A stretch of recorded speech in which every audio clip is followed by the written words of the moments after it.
2. Hey guys, it's Heather. Thank you so much for partying with us this week. It has been a fun week and I hope you've enjoyed it.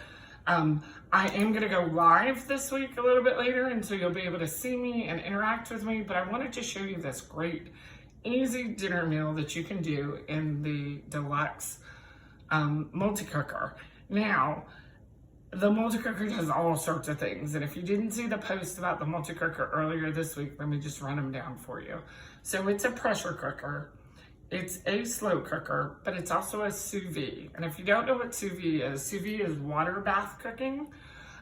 So you take your meats, your poultries, your veggies, you stick them in a controlled temperature water bath for a certain number of hours. Yes, it's a slow cooking method. But then everything comes out the perfect temperature. And if you've never cooked sous vide, you've eaten sous vide, because this is how your favorite restaurant gets all of your steaks, pork chops, chicken to the right temperature every single time. In fact, my college-age daughter is home for the summer and she hates when I make pork. And I agree with her because it's always dry and sometimes partially cooked. It's never right. In the sous vide, it's fork tender every single time. But what I'm gonna do with it tonight is I'm making a Cajun pasta for my family. So I'm gonna turn my friend on, and then I'm gonna come around the side and I'm gonna select sear. Now, this does a couple different things. So sear is a function that starts your pressure cooker cooking, okay? So what it's gonna do is it's gonna allow me to sear some of my meats and vegetables, draw out some of those flavors, but also start the pressure cooker warming up. The longest part of cooking in pressure cooking is the coming to pressure of the pressure cooker, okay? So let me pour, a little bit of oil in there. So this is our garlic infused oil, right? So this is gonna give it just a little bit of flavor. Now I'm doing a Cajun pasta, but you can do any kind of pasta in here. And you might be looking at me going, Heather, why are you doing pasta in a multi-cooker? Well, let me tell you, have you looked outside lately? It's like 10,000 degrees, right? And even if it wasn't summer, who wants to stand over a pot of hot water, right? Because a pot that's watched never boils. So in a pressure cooker, you can dump everything in, and in 20 or 30 minutes, your dinner is ready without watching. So what I've got here is just some India sausage, and I'm putting it on my quick slice. Now, why am I using the quick slice? Is it because I'm anal and I need every piece to be the same size? No, but I want every piece to cook the same, right? So I'm just sticking those in there. They're still a little frozen, which with a pressure cooker doesn't matter. You can put frozen meats in there. You get home from working one day, you're like, holy cow, what am I gonna make for dinner? This is a great option because you can just pull out frozen meat, throw it in your pressure cooker, and it's gonna cook to the right temperature and consistency every single time. Ooh, those are still kind of cold.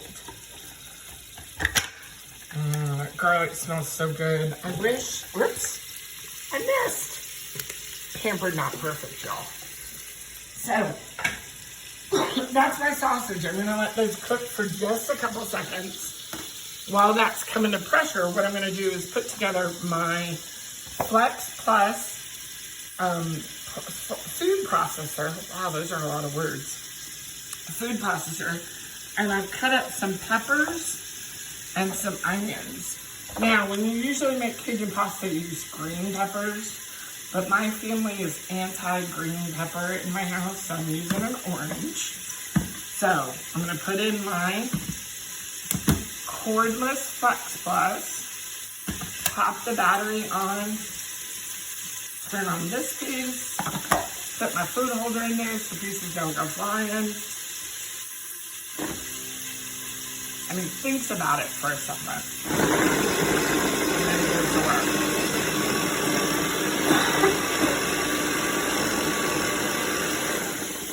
Now, a couple of those pepper pieces, it's super for French fries today are a little bit big, so I'm going to move those around so they're going to get cut up too.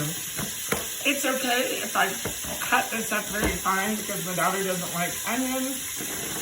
So if the onion is super fine, that is a-okay with her. That piece of pepper is being sticky, but that's okay. We're just going to pull him out and use everything else because that's quite a bit of peppers and onions. So I'm going to drop those in there.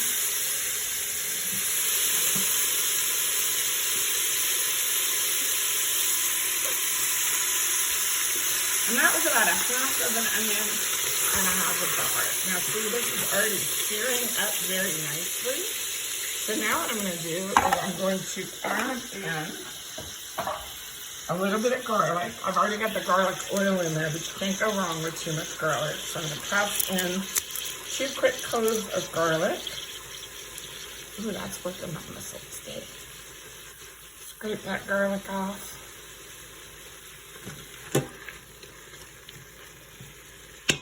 It got real quiet, didn't it?